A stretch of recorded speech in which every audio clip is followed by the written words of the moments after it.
You think you know better than the Pope?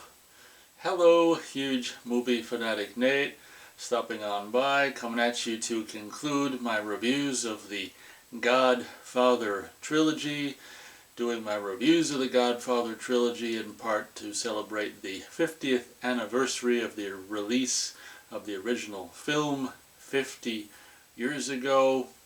Coming at you to review The Godfather Part 3.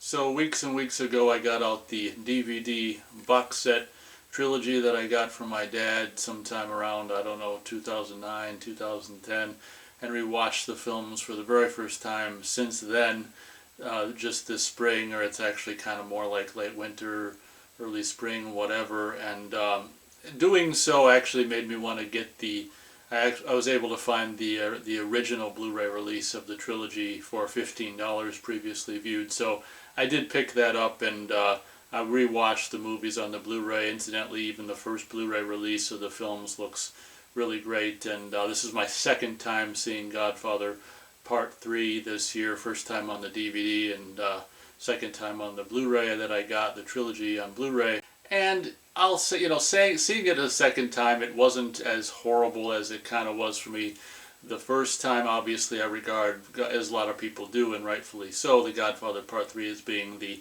weakest of the three films, and for many reasons. One of them would be, it seems like the timeline is potentially screwed up. Like, I can't remember like when the latest year was in Godfather Part 2, if it was like the late 50s or something like that, and this one takes place in 1979 and ends at early 1980, so it's kind of like, it just seems like, I think there's like 15 years in between like the filming of Godfather Part 2 and the filming of Godfather Part 3, but I think there's more time that elapsed in the storyline between, Part 2 and Part 3, but I haven't done all the math. Maybe I'm wrong, maybe I'm right. First off the bat, that seems like something that's kind of fishy about this release. Like in Godfather Part 2 in the 50s, his daughter Mary, I would assume that we've seen his son and daughter as kids. I don't know how old they were, 5, 6 years old, 7, like that, something like that. And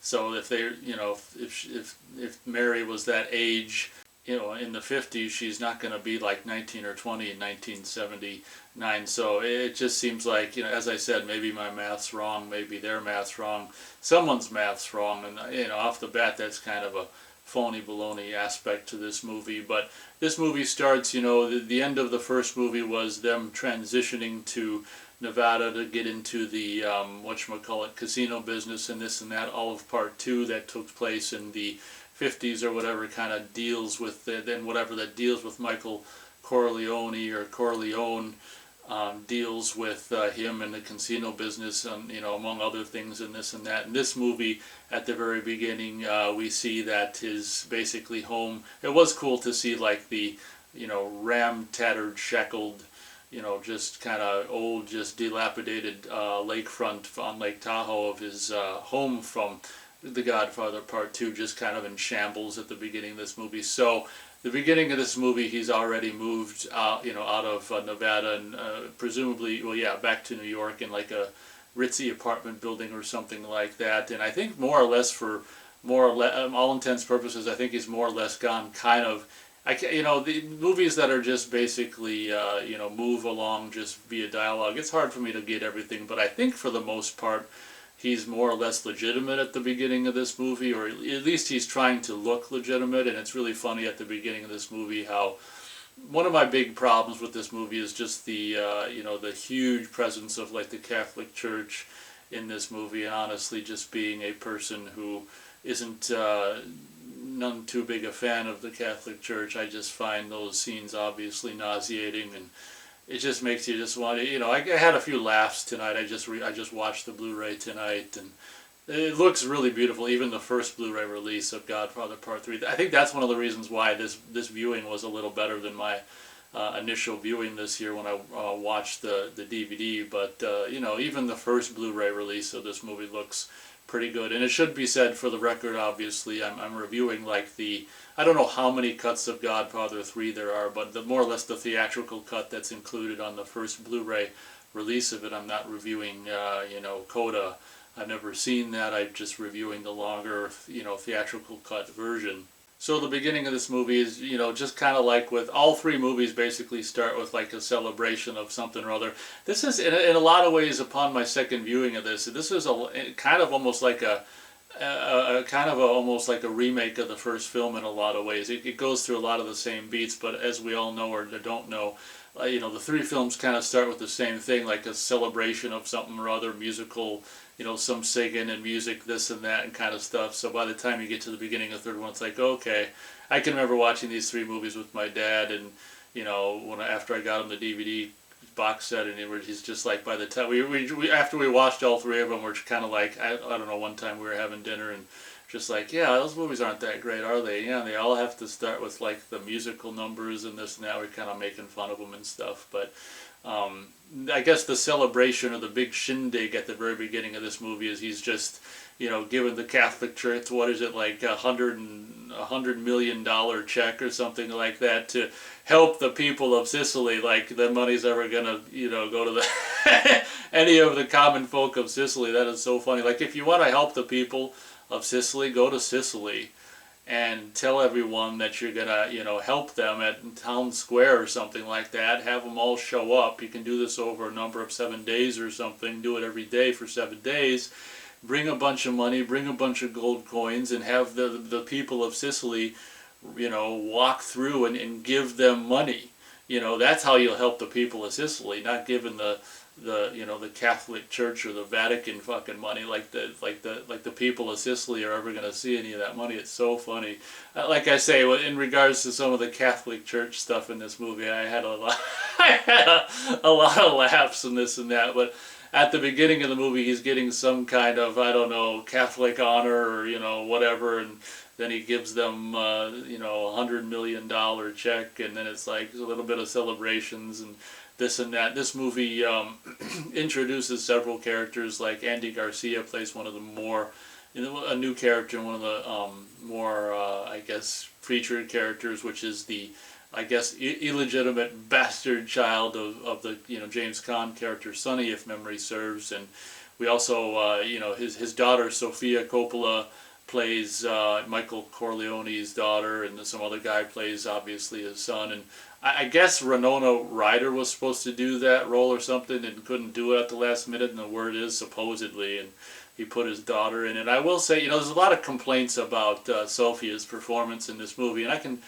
can definitely see where they're coming from. Incidentally, I did watch a Siskel and Ebert review of this movie just a few days ago, and I kind of agree with, I think, I want to say it was Ebert who wasn't so hard on Sofia's performance, and he gave a good reason. It was one of them, I can't remember which one it was, and he said it's kind of like, well, her performance, her kind of amateurish performance maybe comes across as maybe the way you can overlook it, or a different lens you can look through it as, is like her amateurish performance maybe can come across as like the the virginal or naivete of the character or something like that. And I can see that. Honestly, I found her in this movie to be particularly attractive. I don't know how old she is in this movie. I think she's old enough for me to say that her face is definitely kind of attractive, and some of the looks she gives with their one lip kind of going like, how this side of her lip kind of just tends to want to be up there, and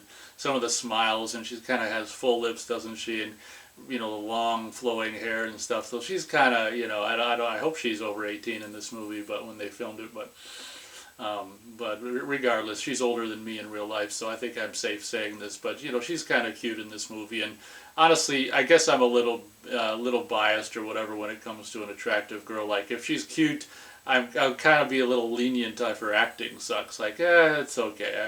I can just look at her and and whatever. As long as she can remember the dialogue, it's okay. But I can understand where people complain about her acting. But whatever. It's kind of fun to see Francis Ford Coppola, whatever the hell his last name's pronounced as, daughter in this movie. So basically, some of the the new characters we get is obviously he starts this movie, and Diane Keaton, of course, reprises her role as his Kay, his ex-wife, the mother of his two children, and Diane Keaton doesn't spend a whole lot of time in this movie, but she shows up and this and that. And obviously the beginning of the movie is him just trying to look legitimate, or either he's being legitimate or trying to look legitimate, and Kay kind of sees through it or whatever. And there's this Joey Zaza, played by this one guy, is kind of like the bad guy of this movie, and you always have to have a bad guy. And he and this whatever the hell his name is, the younger guy with the black hair. I remembered his name earlier and now I forgot it, but it's the illegitimate bastard son of Sonny.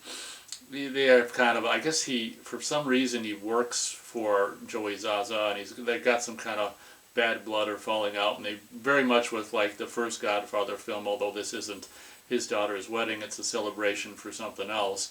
They kind of come to him, and they both come to him at the same time, and Michael's like, what do you want me to do? What the hell happened to Al Pacino's voice? He must be a smoker or something, because his voice really deteriorated to shit between the second and third films. But it's so funny because the year that this movie came out, 1990, of course, is the same year that Dick Tracy came out, and I grew up with that movie, so that's kind of the biggest Al Pacino movie I've ever seen, like as far as seeing it over and over. And so his voice in this movie, obviously being released the same year, is the very familiar voice of Big Boy Caprice. So that was kind of fun to hear his voice in Godfather Part 3. Is like Big Boy, like when he yelled, he'd be like, I just think of Big Boy, and it's like, where's your makeup, Al? But yeah, so there's some bad blood with Joey Zaza and the bastard child of Sonny at the beginning, and of course it's just kind of like, just obviously the three movies kind of similar thing all the way through. It's just more of the same. But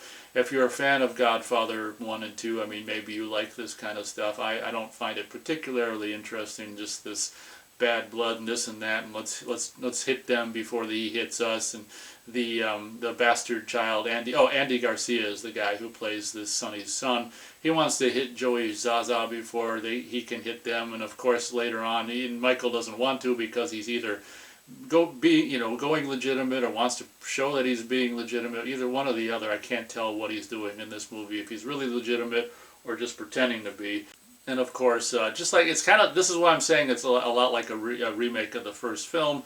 It's just like, and Michael now wanting to be legitimate or whatever, his years of preemptive strikes and getting the bad guy before they can get him are kind of over. And it's too bad, because if that old Michael had persisted in this movie, then he wouldn't have had all those other people gunned down with that famous kind of helicopter hit. It's just like all these people are meeting, and Michael's Corleone is like dissolving all these guys and letting them go and giving them all checks, and basically Joey Zaza exits the room, and so does this other guy who ended up I think a bad guy or whatever, and they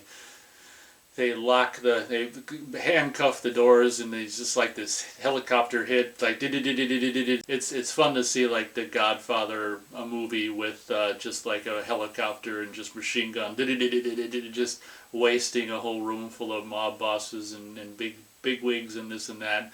Obviously, I think some point after that, like the Andy Garcia character wants to put a hit on what's his name, who orchestrated this thing, Joey Zaza, and they do that. And honestly, this movie is almost 3 hours long, and honestly, having just seen it, it's just like, apparently the more recent cut of this film is shorter, which is kind of a good thing, because I don't think it needs to be as long as it is. It's just got so much filler and this and that, and just setting up enemies and doing this and that. And one thing that I do like about this movie is Michael seems to be kind of regretful of things like at the beginning of the movie, while he's getting like whatever he's getting with the church and this and that.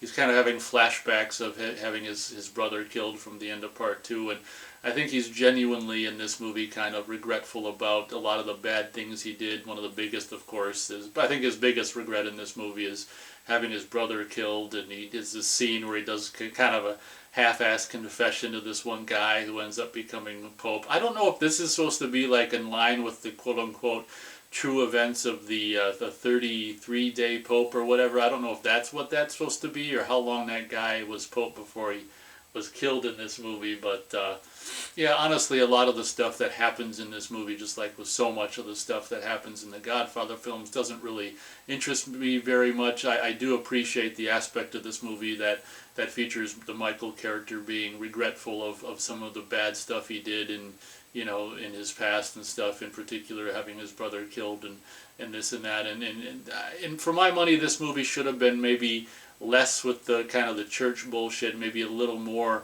of a character study, delving maybe a little more into the regretfulness, and really, really trying. I think he is, genuinely trying to set things straight in this movie. And I don't know, a little less of the church bullshit for me, and maybe a little more of his regretfulness and stuff, and trying to set things straight in this movie. I think there's a decent amount of that as it is, but at some point, one thing that's cool about the beginning, towards the beginning of this movie, is Diane Keaton tells the character, which is his, the mother of his two children, says, your son doesn't want to be a lawyer. And to show Michael's kind of softer side in this movie, he does allow, and it's kind of surprising to the viewer, it's like, wow, he does allow, his son doesn't want to be a lawyer, he doesn't want to work for him, kind of like he himself, Michael, was at the beginning of the first film. And basically at Kay's behest or whatever, Michael agrees to let his son go and do what he wants, which is being like an opera singer, opera singer and stuff. And that's kind of cool. And I think that's a little bit, shows the audience that Michael has changed and is trying to change. And there's also this kind of nasty ass kind of a relationship between the Andy Garcia character and Sofia Coppola, which is the plays the daughter of Michael in the movie, and it's like they're cousins, but she's attracted to him. I think they actually do get together, if you know what I mean, like off camera or whatever. I think they do kind of end up doing it, more or less, the characters. Oh, well, don't let me forget to mention, early on in the movie, Bridget Fonda plays a reporter who actually ends up bedding down with Andy Garcia character. And one of the more interesting scenes towards the beginning of the movie involves the kind of some two guys coming to kill the Andy Garcia character, and him getting the better of those two guys. I won't spoil it for anyone who hasn't seen it. I'll spoil everything else, I guess, but not that. But it's kind of a cool scene, and god dang, she's really sexy in this movie, isn't she? Is a few little scenes that she's in, Bridget Fonda, really kind of sexy in this movie. And it was kind of like, when I saw this on DVD weeks ago, I'm like, oh wow, I forgot she was in there. Oh, another thing, was his name George Hamilton, I want to say, kind of replaces, that's one of the complaints about this movie. Apparently, I watched an interview with Robert Duvall on YouTube, and apparently that's one of the problems with this movie is, the kind of the absence of, the Robert Duvall character. I can't think of the character's name, but obviously that's a huge omission in this movie, and they do have like Robert Duvall's son and Robert Duvall's ex-wife or whatever characters in this movie, so to kind of give you a little was it Tom Hagen, I want to say, something like that, Robert Duvall's character. And apparently like they didn't want to pay Robert Duvall enough money, so he didn't want to do the movie. But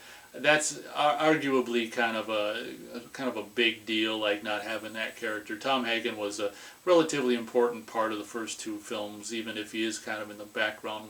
Definitely an important part of the two films. So to not have that character in this movie is a little bit of a bummer. But I guess they didn't want to pay him. Robert Duvall, what he thought he was worth or whatever. You can't blame him. And the interview I saw, I think it was from 90 or 91 or something like that. He's just like trashing the movie, which is kind of funny and stuff, but wow. So George Hamilton in this movie basically replaces the Robert Duvall character in this movie, and kind of more or less being Michael's lawyer and stuff, and that's kind of fun. He doesn't have a big part, but it's kind of fun to see that. So what can I tell you? The majority of the movie doesn't interest me. Some of the stuff with Andy Garcia and dispatching those two guys who come to kill him, and that scene was kind of fun. There's some kind of fun scenes in this movie, and I will say, like, having seen it again for the second time this year, the end scene where they all go to one thing, before I even get to the opera thing, I will say that it's another thing that makes this movie so much like the first film, and even the second, well, yeah, even the second one to an extent. All three Godfather movies have this thing where the beginning's like a musical number, big celebration about something, and towards the end he's either, having people killed or, while he's doing something else. And this is very much like the end of the first film in a lot of ways, where he's putting a hit out on like 3 different people or whatever. Or some, I don't think Michael is. I think other people are on his behalf or whatever, because that's something else I forgot to mention. Throughout the course of this movie, the Andy Garcia character becomes his kind of bodyguard, and towards the end of the movie, Michael's just so sick of this role of being the Don or whatever. So in a kind of a dramatic, just kind of whatever kind of a scene and stuff like that, and cue Godfather theme music and stuff. You kind of fade that up as this has happened. It's just kind of overly dramatic that kind of Michael, with a ton of these witnesses and stuff, says, I now pronounce you, you're now Vinny, whatever, Vinny Corleone, and it's like you're now the Godfather or the Don or whatever, and then it's just like everyone, so he goes and sits down in the chair that Michael was in, and everyone comes to kiss his hand, and he's just like, it's just kind of I just laughed. It's just like kind of overly dramatic, and cute. It's just Andy Garcia's face gets so like, okay, I'm the Godfather now, and it's just like so dumb. And Michael exits the room, and Michael's sister leaves the room, and it's like all dramatic. So that happens before they go to the opera, and basically the last big scene of this movie is some guy, because the last half of this movie, or the last third or something like that, they do end up going to Sicily. I think there's even a scene that takes place someone outside that that one church. I guess it's probably a church in Sicily where it seems like this same shot or the same location was in all 3 movies. At least the second one. I can't remember if it was in the first one or not, but the second one, when they kind of snuggle the little, the whatever the hell the Godfather in the, I can't remember, Vito Corleone, and when they smuggle him out of Sicily, and he's in the basket of a donkey or whatever, they goes across the shot. I think that's the same location that there's like a wedding taking place, and I think they put it in there on purpose, like a donkey with bags over it on each side, kind of walking by, just as kind of an homage to, sneaking his dad out of Sicily or whatever. But like the last third of the movie, I think, takes place in Italy and this and that, and they're trying to, I'm not even gonna get into the freaking Vatican or the Catholic Church bullshit they're trying to do, like. This guy wants them to like give him $600 million to like have controlling interest in some kind of this or that or whatever. You know what? Who gives a goddamn? The end, the end of the movie, what I did think was kind of cool. With the the opera. They're going to watch his son perform, at this opera or whatever, and that's really kind of cool because at the same time there's like this hit put out on Michael and by this one assassin guy who like never fails. So there's a little bit of the man who knew too much in this scene where, and maybe it's a little long, but they're really kind of milking the suspense of this scene at the end of the day. So I guess it's okay. So throughout the course of like the operatic performance, and this is, I'll give, because when I saw this movie the first time this year on DVD, I'm like, this movie, I mean, I think a lot of people might agree that it doesn't necessarily need to exist, but one thing you gotta give to The Godfather 3, at least it kind of does something different that the other 2 movies didn't do. I really kind of, upon the second viewing, I do kind of like this last scene, like, epic kind of last scene where it's supposed to be the supposed assassination scene taking place at the opera and stuff, and all this stuff going on where this assassin's killing, bodyguards and during the opera and this and that, and like I say, kind of a rip-off of Man Who Knew Too Much movies and stuff, but what the hell, it's kind of funny. And that one little gimmick where there's like the 2 twin guards or something, and the assassin kills one of them and the other one shows up, and the assassin pretends like, the guy he killed is actually killed him, and he's like, good, you got him. And he walks over and he's like, like this, and then he's like, ah, because that was kind of a cool thing or whatever. He's like holding up the dead body and making it seem like it's just kind of funny. But anyway, the epic kind of final scene where it's supposed to be this assassination attempt on Michael, it is really kind of cool, and I'm a fan of opera, so it was cool to to hear that and see that opera thing going on intercutted with this and that and all this kind of stuff. So I will say that I guess I can I don't know if well, no, I don't think I'll spoil the end in case someone watching this hasn't seen it, but obviously I'll simply say there's a tragedy that happens on the steps of the opera house at the very end of the movie, and that's all I'll say. There's a tragedy that obviously hurts the character of Michael very much, because this movie is, and this is what I mean, I would have been nice if they would have kind of embellished on this a little more, but maybe they embellished on it enough, but just the fact that there's so much other bullshit in the movie, it kind of just like overcomes and swamps the stuff that I think is actually good, and the stuff that I kind of as a viewer are more interested in, which is like him being regretful of the evil deeds he's done in his past, and the importance that his children and even his ex-wife, the mother of his children, Kay and stuff, the family, the importance of his family, because after all, I think he even says it in this movie, all he did his whole life was just to protect and just support his family and stuff. So I guess there maybe could have been maybe a little bit more, I don't know, emphasis on the importance of his kids in the movie. Who knows? But obviously the tragedy that happens at the end is a very, very kind of definitely a sad way to go out on the trilogy, honestly. But I gotta admit, I do actually like, and I kept even rewinding it a couple times because I really like the music that happens at the tragedy, and as it the last few minutes of the movie, and as it goes from after the tragedy.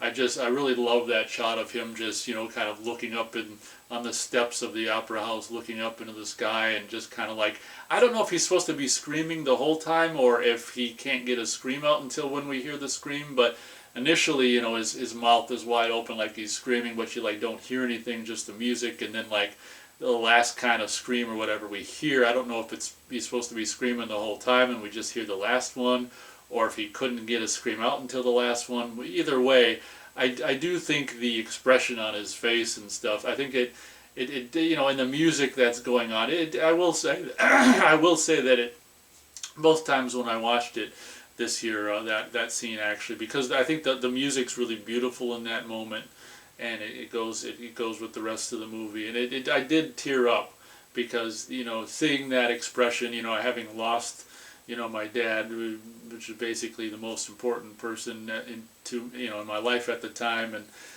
I can just remember the pain involved in that, and at one point just and weeks or months afterwards, just laying in the fetal position on the ground, just all by myself, just bawling my fucking eyes just the fuck out. So seeing him just like on those opera steps and just like in the pain, I will say that Pacino in that moment I think is really good, and the music in that scene is just beautiful, and it kind of does this thing where it dissolves to him dancing with his daughter from the beginning of the movie at that celebration thing, and then fades to him dancing with that first bride in Sicily from the first movie, and then him dancing with Kay at the beginning of the second movie, and then it of course fades to, well, I guess I won't even say it in case by chance someone's watching this who hasn't seen the movie, but I wonder what the reaction was to the end of the movie and kind of the abruptness of it, because I don't know, I think I can understand when people give it a hard time or whatever, but I do kind of feel like maybe it was the right thing to do, and just because at that moment that's like probably the lowest point of his life at that, on the opera steps during that, what was I calling it? The misfortune, I don't know what I was calling it, but the bad happening, that's probably the lowest point of his life. So to go out, to finish the trilogy with that moment, and and kind of just do these other scenes, it actually did bring tears to my eyes every time. I rewound it a couple times because I really liked the music when they flash back to him dancing with the daughter, you know, an important woman in his life, the daughter, his first, you know, wife in Sicily, and then like Diane Keaton character, and the music that's going there is really, really, really beautiful. And you know, I do feel like the way the movie is wrapped up might be a little abrupt, but at that time it's like 2 hours and 40 minutes into the movie, so there's nothing really that abrupt about it. But upon my second, you know, I think my star rating when I watched this for the first time this year was probably lower, but I guess it's still not that high considering. But my star rating of Godfather Part 3 is only going to be 2 out of 4 stars, 2 stars out of 4 stars, because while I think there's a lot of good to be had in this movie, let's face it, for me, you know, it's just so much, and maybe I would like Coda better, you know, part of me, I mean, it's only like, the Blu-ray is only like $10, part of me wants to get it just to see, you know, the differences, and, you know, I would definitely agree with the, you know, the movie being like, whatever it is, like 15 or 10 or 15 minutes shorter than the original version, and stuff like that. The problem is, you know, I don't know, I do kind of like the beginning, and I hear the beginning's like cut out and stuff, so maybe at some point, if I can get Coda cheap enough or something, I'll end up seeing that or whatever. But I do feel like there are strengths in this movie, and things that do actually kind of warrant a third film. It is nice to see like the thing I like about Godfather Part 3 is it's kind of like seeing Michael at around the same age probably, or something like that, or even older than, you know, his dad was in the first film. So it's kind of like, I think if nothing else, that's kind of a good reason, or a good excuse for the movie, because a lot of people could probably argue that you don't really need Godfather Part 3, but I think there's enough new stuff in this movie and this and that to warrant it. Obviously a lot of it is just the same kind of old stuff that we've seen in the first 2 films. Just hit them, or, you know, they, you know, we should hit them, no I don't want to, okay, then they get hit, and then because they get hit they're going to hit back, and all this kind of stuff, and this and that, and you know, tragic losses, and like I said in one of my other reviews of either 1 or 2, it's like, well, you know, kind of live by the sword, die by the sword kind of thing. But yeah, it's just 2 stars out of 4 stars, because I feel like for whatever few strengths that the movie does have, they're definitely outweighed by just like the stuff that I don't find interesting at all, and even quite, you know, more than not just interesting, but kind of repulsive, like the Catholic, just seeing all the Catholic Church, you know, scenes, and all these, you know, whatever church, just scenes, and this and that. So that's kind of one of the things that's just like kind of insufferable for me, you know, watching this movie and stuff like that. But I do appreciate, because I can't remember if there was, yeah, there was some like Italy stuff in Godfather Part 2. One thing I did like about this one, seeing it again for the second time this year so far, was it's kind of funny, because even since the first time I watched it this year, which wasn't that long ago, I'd forgotten that they go back, like the last third of this movie is in Sicily. So it was kind of nice, like to have some of them like Sicily, you know, / Italian or Italy scenes in the movie and stuff like that, and seeing that, you know, that countryside, and just that kind of, you know, Sicily, whatever, you know, imagery, especially on Blu-ray, is really stunning to see and stuff like that. So yeah, definitely, you know, a movie that's definitely got, you know, probably more flaws than good things, hence my star rating of the movie. But honestly, it's not as bad, having seen it a second time this year so far, it's not as bad as I remember it. And it's kind of like, you know, so many movies that, I mean, even, you know, it kind of, you know, maybe Blu-ray makes a bad movie look, you know, or play not so bad, because it just looks, you know, so much better than, you know, in this case, I just think the sharpness and stuff looks so much better than the DVD I had or whatever. But I guess that pretty much does it for my review of Godfather Part 3. Incidentally, this movie, you know, I'm pretty sure this came out, yeah, on home video in 1991, and it's interesting that the actual, if you didn't know, the actual first VHS release of this movie, the tapes, it was a 2-tape, obviously one of those thicker 2-tape sets. It had to be on 2 tapes, and the tapes were actually gold, which was kind of cool. If I can find a picture, I should be able to find a picture online to hopefully show you as I tell you, but the VHS tapes in the first release of of Godfather Part 3 on VHS, where the tapes were gold, which was kind of fun. And yeah, also at the same, back in, yeah, but Paramount was doing this a lot back then, because the VHS release of, the first VHS release of Ghost was white, I think, and the first tape release, VHS release of Hunt for Red October was red.